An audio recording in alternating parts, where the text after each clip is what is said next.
Welcome, guys, to another Firework show. And today we are here with Mery Dominguez. Um, she's an entrepreneur, but she works directly with parents and helps them in a way that, maybe if you're a parent or a kid, maybe you can learn something from today.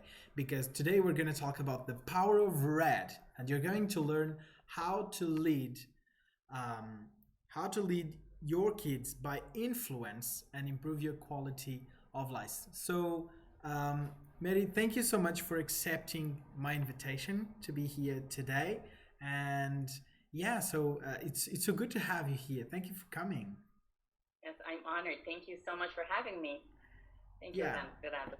So, Mary, she's a parent engagement expert and a personal growth coach for parents. So, basically, she teaches parents on something that everybody says it's impossible to learn, right? I've heard so many parents say, well, there's no way you know exactly like what makes sense to say or to do with kids because it's different for every kid.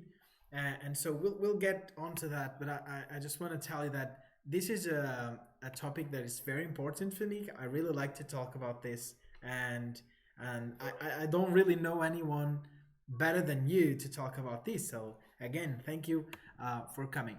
But first of all, I'd like to ask you something that I used to ask all my guests. That is, when I was a 5-year-old kid, I used to come to people and ask them out of nowhere, "Who are you?"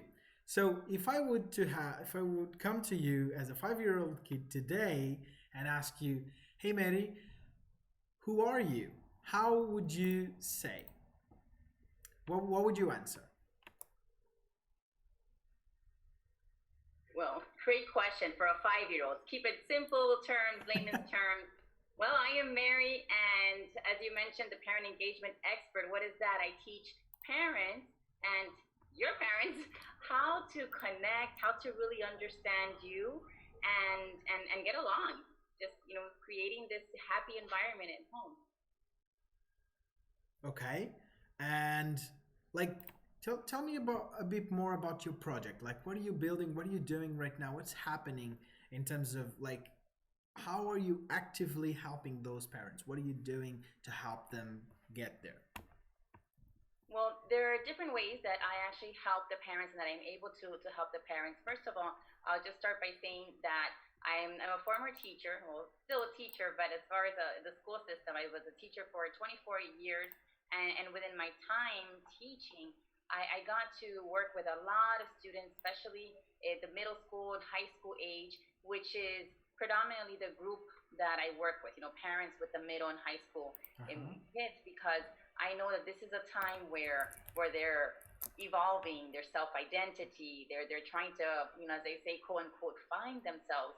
And Mhm. a lot of times, parents easily can become frustrated and stressed, and sometimes, just feel like, well, even though we have an open communication with them, we wonder, okay, are they really telling us everything, or am I providing the right answers? And what I found also is that there are so many resources in the community that many parents, due to lack of time or lack of information, don't know. They're just not aware. And what I do is that I bridge those gaps. I'm able to connect with the resources, able to connect the parents and find what it is that will make that relationship better, and a relationship within themselves as well. It's not just focused on your kids, but I'm a firm believer that when we work in ourselves, we heal ourselves, we also just inevitably make an impact on our kids in a positive way. So do you believe that I'm gonna ask you a few questions because like the way I see it, I'm not an expert. I don't work directly with parents. I just have my own understanding in terms of personal development with adults. And but I always think about like, do most parents hide behind the the the notion of how hard it is to raise a kid? Like People used to give this example, like, but it's hard. And somehow the way they say it is like it's hard means it's impossible. I can't do anything different. Does this reflect reality, or is it just my perception? Well, I like to think that it's perception, but again, every child is different. Kids are gonna react in different ways, and as you know, that saying that no kid comes with a manual. Like the perfect Yeah. manual. Open it up, page 47, and you're gonna find out exactly what's going on today. It's I mean, even when we have multiple kids, each of our children can be different. That was even my personal situation where I had a very outgoing daughter, and it was like, okay, I've got it now figured out. And then daughter number two, which was actually 10 years later, and it's like, oh wait, I'm gonna have to make some changes.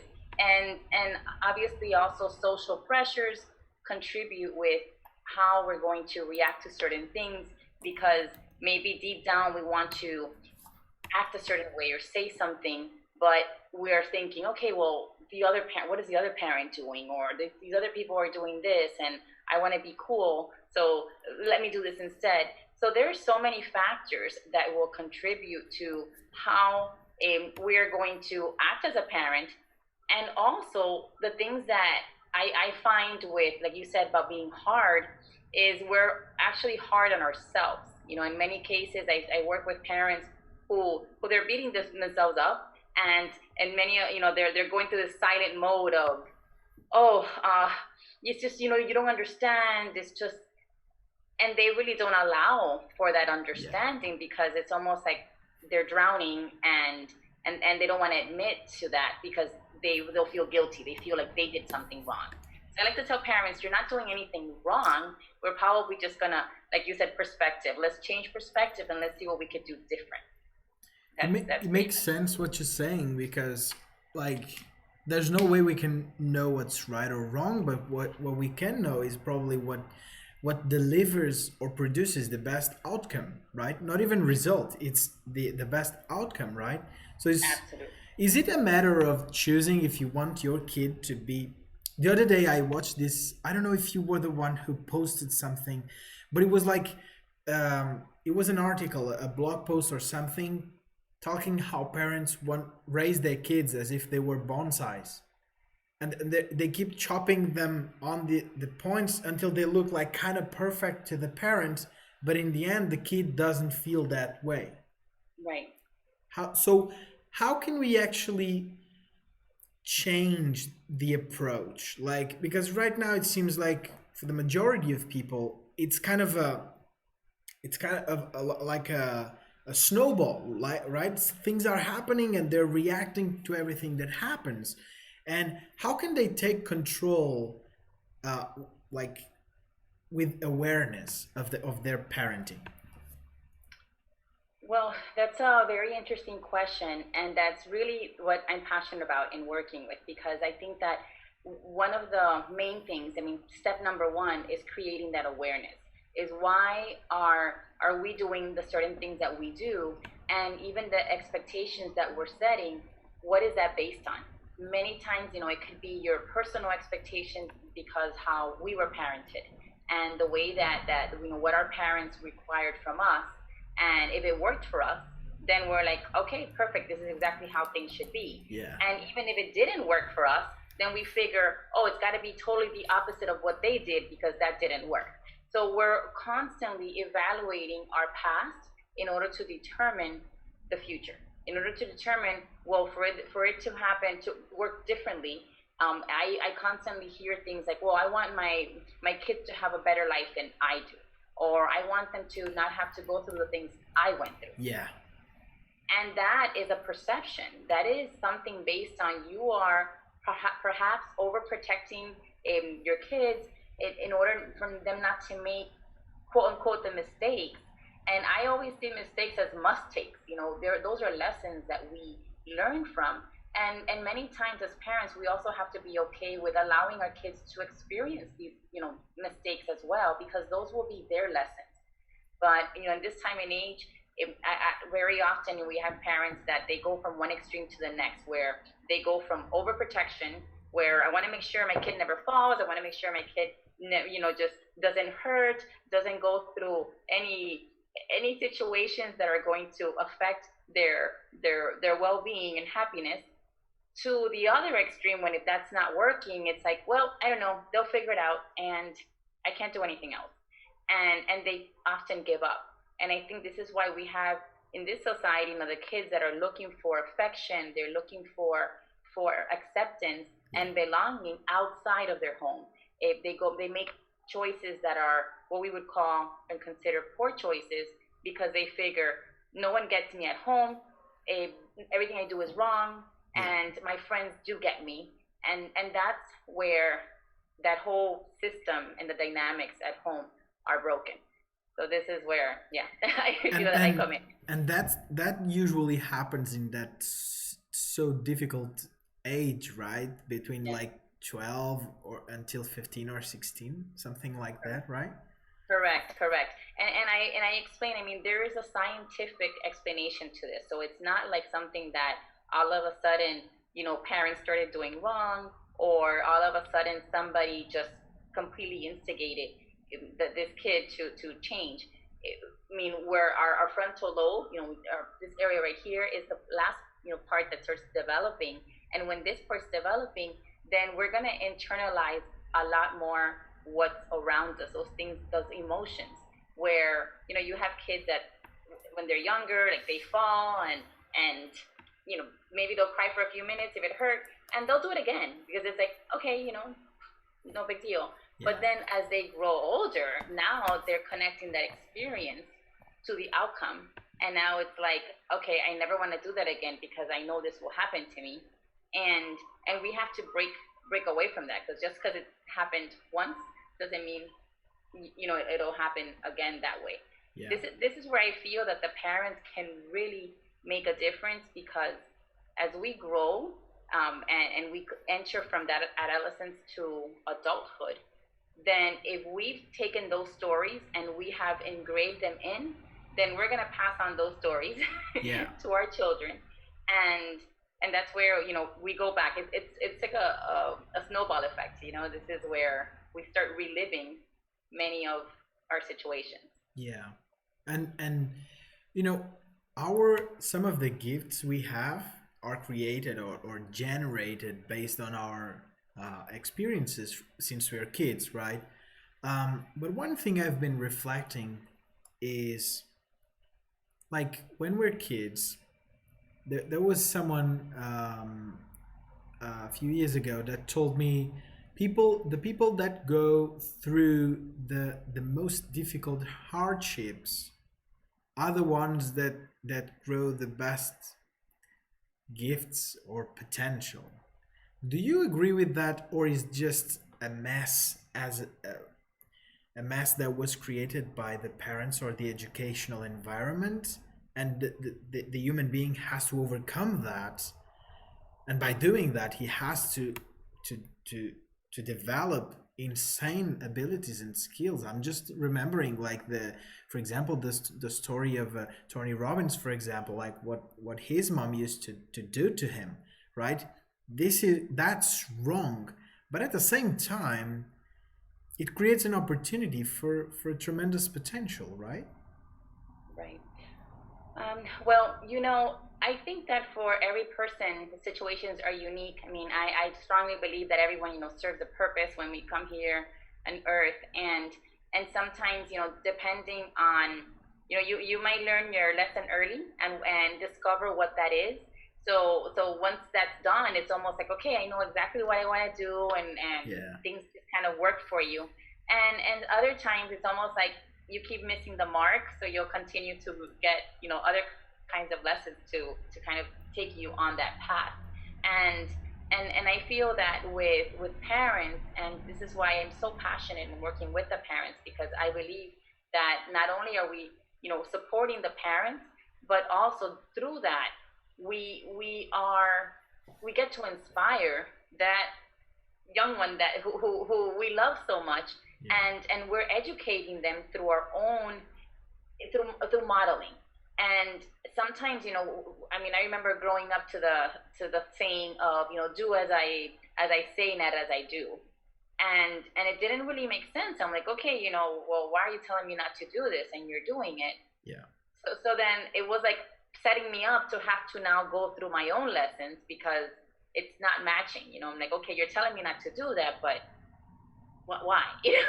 Whereas if that's all I learn, if I learn to live a quality life, if I learn to think positive thoughts, if I learn to understand if the magic of resilience and self motivation, and I embody that, then perhaps that can already alleviate me from having to learn those harder lessons, Yeah. so that when I grow into adulthood, I'm just modeling that behavior because it worked, not because it didn't work.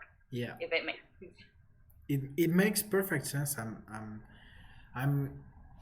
I'm listening to you, and I'm connecting the dots also with my life, and the things that happen. And yeah, it makes a lot of sense. And I know that a lot of people hide behind the fact that everyone has to have a very negative thing somewhere. And I always find myself thinking that why does it really have to be that way? Like, because I happen to have a cousin of mine, and like one of their kids, like he reached the age of 20, has a balanced kid continuously. And like for me, that's an example of how you can educate a human being to be motivated, have drive, respect other people, think about himself and others at the same time, without having to go through, getting beaten by a parent or assisting domestic violence, or like it's possible. It doesn't mean if it doesn't mean it's easy, right? But it's possible. Does doesn't that happen? Or people, from the way I see it, I see a lot of parents just looking at parenthood as a, my job is to support you in terms of shelter and food and a few more things like basic needs, and the rest is the school's job, something like this. I'm too tired, I'm too this and that. I'm not saying people are not tired, I'm just saying that kids have their needs, right? I remember sometimes people tell me, well, what do you know about being a parent? Well, I'm not a parent, but I was a kid, right? So I know what I've been through. So in a way, I know half of the equation, but you're already a mom of grown-ups, and you have the two sides of the story, so you can tell me if that's true or not. Like how people, do we need that hardship? Yes, that it comes to mind a lot because I know that that's usually what I hear very often. Parents say like, I'm giving them a roof, I'm giving them food, and that's everything else is bonus. Like this, that's what it is. And Yeah. especially like sometimes when it comes to like everyone wants the latest gadget, like the latest phone, and the parents like, okay, they buy that too, and that should be like a sign of my love because I just buy you the newest model of whatever it is. And the truth is that even scientifically, when we think back to Maslow's hierarchy, and that part of my shelter and my food, that's the lowest part Yeah, that's the of minimum. a, yeah, right there. I mean, so if that's what you're focused on, okay, I just want to meet that basic your basic needs, then we're not allowing in our home, which should be the foundation, which is the foundation of our life. Yeah. That was why can't I allow my child to also achieve in our home the best way that I can do this, because it's not about the level of life, but it's the quality that we provide for them, Yeah. and it's just, based on my realistic expectations, I want to allow my child, my teenager, to feel that actualization. But we're constantly measuring them, and even stressing them out to, well, you need to be here. Like right now, well, when you grow up, you'll learn. When you grow up, you're going to be, I want you to become this and this. So it's almost like we're letting them know, like, you're not there yet. Yeah. That self actualization, you're not there yet. But if we understand that at every point of our life, we get to be present, and we get to be happy with where we are, and understand that now when we reach another level, we're going to have basic needs at that level. We're going to have the what stages that our expectations change, and then we're actually we reach that self actualization. And once we reach there, what happens? We go back. We're like, okay, Yeah. wait, now I'm here, so I want a little more, and we're Yeah. constantly doing this. But that's what we do for us. But when it comes to our kids, it's almost like you're not there yet. I Yeah. think it stops at the moment they start walking. It's almost like it's great that we want them to start walking. When they start walking, it's like, yes, you did it, perfect, you walk. And then all of a sudden, it's like everything else you have to learn. You have to learn. You have to learn. Yeah. And like we don't get to celebrate them for the things that they've already learned. Like, you know what, this is awesome. You did this. Yeah. And provide that opportunity to be self actualized. And what we do as parents many times, and I tell you because like I said before, I was a teacher, is we measure that with grades. So this is why now it depends on the school, because Yeah. it's like, okay, how do I know that you're reaching there? Oh, because you have an A, or you have 10%, a 10 out of the possible points. You did reach a 10. Great, you did awesome. But we don't celebrate that. You know what? You got a 7. That means that you learned 70% of it. Awesome. If you could have had a 10, you could have had you could have learned nothing. Yeah. And I think that that's where we get to learn how to empower our kids, and get away from the fear that if we celebrate the little things, we won't achieve the big things. Yeah. Hmm. I was actually listening to you, and I went to Google, and I was looking at the pyramid of the Maslow hierarchy of needs. And like we have physiological needs at the bottom, then we Yes. have the safety needs, which is security and safety. We have to feel safe, and these two are the basic needs. Then Right. we have the psychological needs, which are two levels, which is belongingness and love needs, and Hmm. esteem needs, which is prestige and feeling of accomplishment. And only then is the self fulfillment needs, which is self actualization, achieving one's full potential, including creative activities. Like, this makes perfect sense because I can see as a kid, like, people used to see me as this kid that had everything in terms of like your family has a lot of money, and in this pyramid I only had like the physiological needs. Hmm. I didn't feel safe, I didn't feel like the belongingness and love and all of that. And I remember how hard it was to go home and feel that I don't belong there. Like when I got to the age of 17, the first thing I thought about was I have to get out of here and start my life in a different environment. And since then, I realized that I've been creating my own environment, which is something that I like in my home right now. I feel that I belong here. If I go to my parents' house, I never feel that.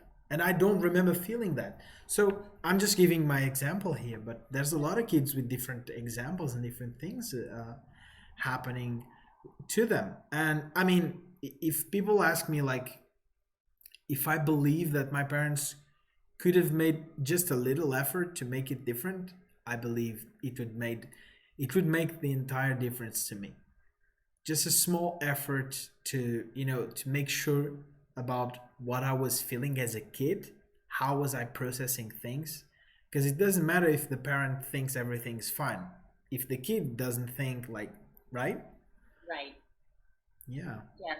And let me ask you a quick question just in regards to that. Like, how do you know, or how do you, if you remember this as a kid growing up, that, or how could you tell if your parents were making an effort or not? That's my perception. Okay. Okay. Good. And you see, when we started the interview, you had mentioned about, okay, is it a perception? And Yeah. there it is. It is a perception. Yeah. And sometimes it the more this is why I feel that it's so important for the communication to occur, Yeah. because when we acknowledge and when we understand, we're aware that we are just working on ourselves, Yeah. like we're going through this personal development, we're going through these stages, then and we're able to communicate that with our kids. Now that perception can change. Yeah. This is why it's so important to say, okay, look, I'm a lot of times, parents will come and tell me, listen, I want you to work with my kid because this is happening, or they're not doing good in school, or I mean, they're great at school, but it's just, I don't know, they come and they just go into their room, they don't talk to me, like something's happening, so please work with them. And I invite them to say, no, let me work with you, because my goal is to do everything in my power so that parents can empower themselves. Yeah. And for that to happen, then it takes me to work with that parent, and then that parent can model those new behaviors, have those conversations, open conversations, and those kids realize, wow, okay, something happened, and I notice it's making you feel better. In turn, I feel better. Let me start applying those things to me because it's working. and Yeah. and I experienced that with my own daughter as well. I know that for many years I was about like a to do list. These are the things you need to do to make things work for you, because things didn't work for me, and I have the list. Yeah. And then my checkup list was completely different from hers, because she had her own expectations. Whereas as she saw things working for me and how I was showing up different, then she realized, wow, I can use this, and I can use those techniques, and she can allow them to work for herself. So it's with a whole different perception. Yeah. That's something that I see a lot of people getting stuck there with the perception that they have. And like I can talk for myself. Like in the end, people can tell that they're doing the best they can, but even today when we're, for example, if we're playing like football, we can say we're giving 100%, but the day we give 110%, we understand that it has changed. So from that new moment, looking backwards, we say I was not giving 100%. So that's kind of a paradox, right? Are they giving 100%, or is it just me looking at that situation believing that they were not giving 100%? So yeah, Right. definitely. So And yeah, go on, go I on. was going to add to that we have this idea where we compare ourselves to other people, Hmm. and sometimes we might say our 100% is our 100% can be very different from someone else's 100%. Yeah. So just because they're doing something a certain way and getting certain results, it doesn't mean that, okay, if I do that you're doing it for 45 minutes, perfect, I only need to do it for 45 minutes and I'm going to get the same results. That's not the case. I may only need to do it for 30 and get different and better results. So it's based on your individual. So once you try something and you say, okay, well, this is my version of 100%, let me try 10% more. Someone else might want to say, you know what, that's my 50%. But that's them. Don't let that get to you, because I see this happen a lot, where we're comparing ourselves to other people, Yeah. and that doesn't serve us. Sure. So what is the power of red? Well, the Power of Red is a tool that I use to inspire parents and to remind them, to keep them in this conscious awareness of how they're showing up as a parent, and just to remind them, that, hey, okay, am I utilizing my red points right here?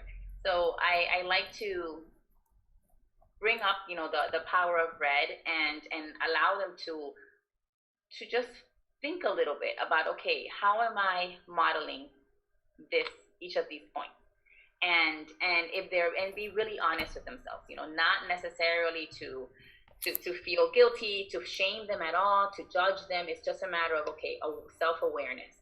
Because when we're able to create the self-awareness, then we're able to decide what needs to change, or what could change, and make those necessary adjustments in order to achieve the next level.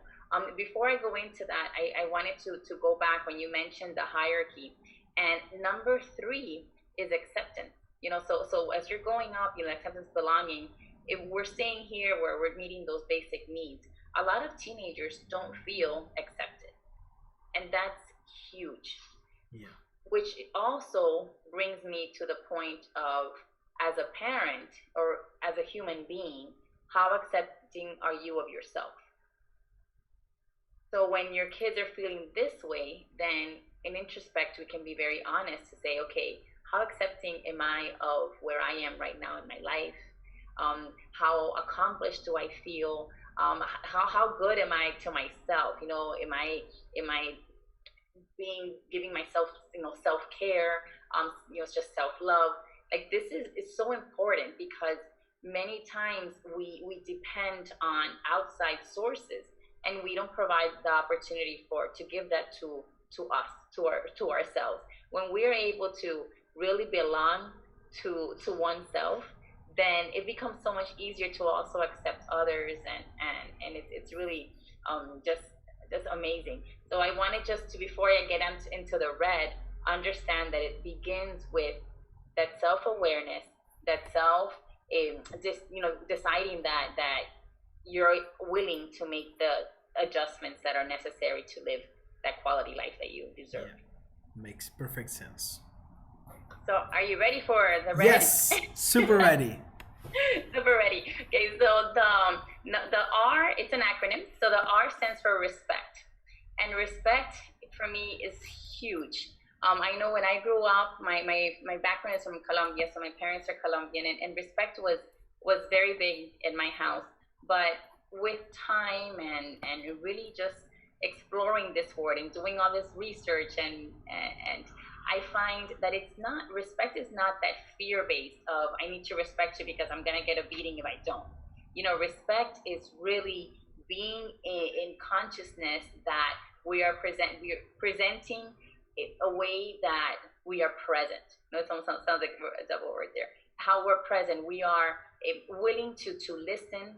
We're treating people the way we want to be treated, and that includes our kids too. Like this constant yelling, this constant things have to be this way, or I'm not saying that you don't set boundaries because those are very important, and that's actually part of respect as well. It's setting healthy boundaries, setting ideas, just in communication. Like, okay, this is what's important to me. Is that important to you as well? Like talk about it, and it's not just imposing yourself. So I believe in really being present and showing that constant respect. So whenever you're having a miscommunication, then you can ask yourself, am I showing respect right now? Am I being respectful? And I hear a lot, well, because my kids, he all of a sudden he just, he doesn't respect me and so forth. And my next question is, why do you think that's happening? How do you show up to that child? So, and it's interesting. Sometimes, we just get a very extensive response, but I think it really starts with respect. Self-respect is first. So are you respecting yourself?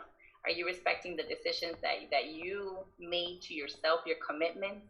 And even when we tell our kids, listen, I'm gonna take Friday off. I'm not gonna work Friday, and I'm just gonna take you and go to the movies, do something, have ice cream, bake a cake at home, whatever it is. Like honor that, really honor that, because that's where that respect is gonna be vital in that relationship. Yeah. So the letter E for in red is empathy, and empathy is huge because as parents, as I had mentioned before, we tend to be in many cases overprotective, and we forget that empathy is completely different from wanting to protect them from that pain that they may be feeling, or protect them from whatever situation that they may experience. What empathy does is I can't feel the pain, but I could just be there and really let you understand that it matters, whatever you're going through. And for a lot of parents, they'll want to dismiss it, like, oh, don't feel that way. Oh, what do you mean she was talking about you? Oh, don't be silly. That's not true. Yeah. Okay, I get it. But guess what? I'm feeling really in the dumps right now. So how do we show empathy? We ask questions, we listen, we don't try to fix it. And that's something that women do a lot. Men, I find that they're not necessarily trying to fix it. They kind of just, okay, what do you want me to do with information? Yeah. But with women, it's almost like, oh my gosh, well, what if you do this and what if you do that? That's not empathy. Empathy is, I'm not trying to find a solution. Yeah. I'm trying to be here for you. Love that. And the letter D is for discipline. And discipline, and I'm going to take it back to like when I mentioned before, as I was growing up, discipline was okay, sit there, don't talk, you know, your timeout. and and it was like, wow. I mean, if there's ever a situation where I feel completely just neglected and rejected and so forth, is when you're trying to discipline me in that way. So the difference in discipline is creating new habits. That's really what discipline is, and seeing things in a different perspective. So when we're creating new habits, we have to understand that we can't expect our kid to stop doing something all of a sudden and they're okay with it. We have to replace that with something else. We do that with our little children. You know, they want to play with, they want to stick their finger in the electric socket, and we tell them, oh, you can't do that. So we take them out of there nicely, right? Take them out of, remove them from there, and we give them something else. Here, don't put your fingers there, play with this. We're replacing that, and hopefully they're happy with that. We've given the new object and they don't need to go back to the socket. But if we just pull them away, now they have nothing else to focus. They're going to go back to thinking, wait, I really want to put my finger in the socket. So that happens as teenagers. Well, no, you can't see that friend anymore. And that's it. I said no. Well, why? I don't understand. I said so. That's not, you're going to have to replace that feeling. Look, rather than seeing that friend, why don't we take that time and do this instead? Yeah. And if you're saying that you're going to do something, discipline is creating that habit for a long period of time so that it becomes a new behavior, which means that it's not going to change overnight. It's not going to change. They say that it's 21 days to create a new habit. It's actually 66 days. Yeah. And what I tell parents all the time, guess what? Once you break that cycle, like if you decide that you're going to do this, you're going to change this habit. If you did it for 35 days and 36 days, you're like, oh, you know what? Whatever. I think he's got it. Once you break that habit, you got to start all over again. So that can take years. Yeah. So we as parents have to be disciplined. We discipline ourselves. That's where we call parenting yourself. And I talk about this a lot with our parents. Like, what? I'm done with parenting. No, we need to practice self-discipline. We need to find what are the things that are we going to replace that are healthy, that are going to also allow my kids to model my own behaviors. I have the example also when I started working out at the gym. My daughter, I would tell her before, oh, you know, you should start working out. I wasn't working out. I was like, you should go. Like, oh, okay. When I started going consistently, then she's like, oh, well, okay, what time do you go? And then she kind of invited herself to come along. And then her dad started working out because his schedule worked better with hers. And they would go, she would wake up at 5 in the morning to go work out with him. I mean, that discipline was, okay, I know my dad always goes at the same time and I know what he's doing. And she was able to kind of make that work as well. Like she wanted that. But when I was telling her, go, do it, go, it's good for you and so forth, it wasn't really happening. So yeah. I think that this is where if we focus on positive discipline, creating boundaries, expectations that are healthy, and I said healthy, not those crazy expectations that stress our kids out, but really coming from a space of love. Why are we doing it? That's really what it is. So that's what the power of red. It's respect, empathy, and discipline. And I truly believe that when we're focusing on these three things, we're able to incorporate that at work. We're able to put that in practice in our own life, in our own business, in our own relationships, and we do live a better life. Yeah, so much value you got in with these three. Like these are actually three words that even though we end up talking about them, the way I see it, people don't really have a definition for them. So they just say, yeah, I believe in respect. But what is respect actually? Can you define that for yourself? And the majority of people, from my experience, they cannot give you a definition. They just give some example Like if somebody's talking, I let them talk. And they end up generalizing a specific event to a word that means so much more than letting somebody talk, right? Respecting, empathy is something that I notice when people see somebody crying. Like when I give my trainings, I start the first thing I start saying is, if you see somebody crying, you are forbidden to do anything. Just let them be. If you have to go through them and walk right past them, you don't have to say anything. Allow them to live the moment. They don't need you to save them. They just need you to understand that. And the best way to understand is actually let it be. Just be there. You don't have to say anything. And when you're saying like, um, we don't have to find solutions for that. We just have to be there, and that's the best we can do. That made a lot of sense to me. And the discipline, I mean, well, 66 days might seem a lot, but the fact is, when we start to get to that point, like we don't even remember anymore because it's on autopilot mode already, right? And so yeah, it's really nice. So thank you for sharing with me your the power of red. This is something that I really believe it's it has a huge value for parents. Like we don't really have to decorate to um, um, kind of think about the right words for the right situation. If we get the principles like you were sharing here, everything becomes easier, right? Right.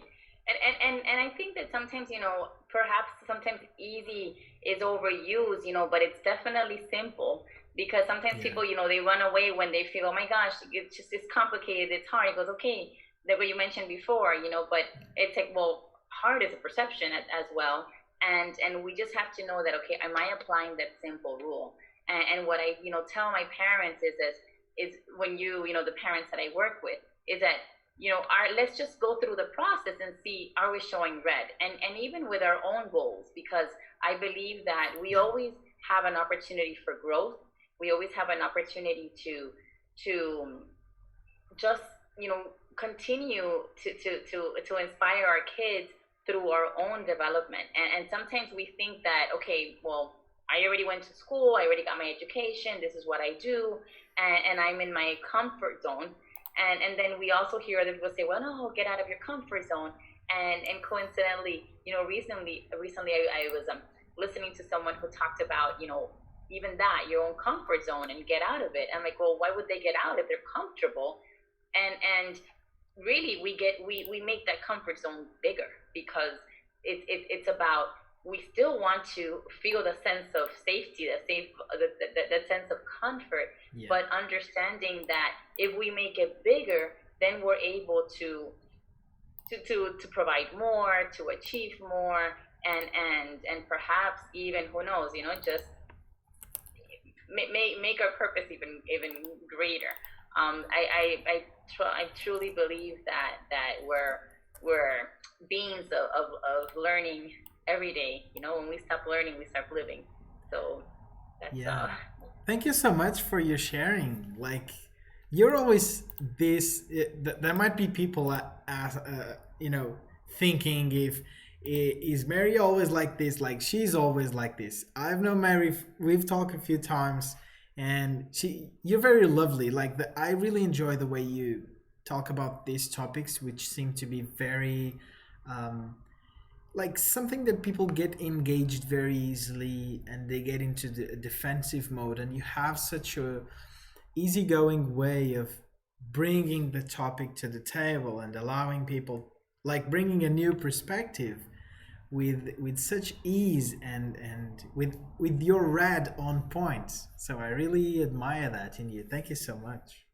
Thank you very much. I really do appreciate that, and I know you too, Renato. I mean, you're changing so many lives. I mean, just through even your show, and really just motivating people, inspiring people to walk through fire if they need to, because that's I think that when we are able to embody that, then we are making an impact even in our own home. I Yeah. feel that all this, we hear so many things about people that have, that lack motivation, that are super stressed out, and I mean, stress is killing people. I'm thinking, Yeah. okay, wait a minute. Why are you so stressed? Are you practicing red? I mean, are you showing respect to yourself and saying Yeah. no when you need to? I mean, are you being empathetic with yourself and saying, you know what?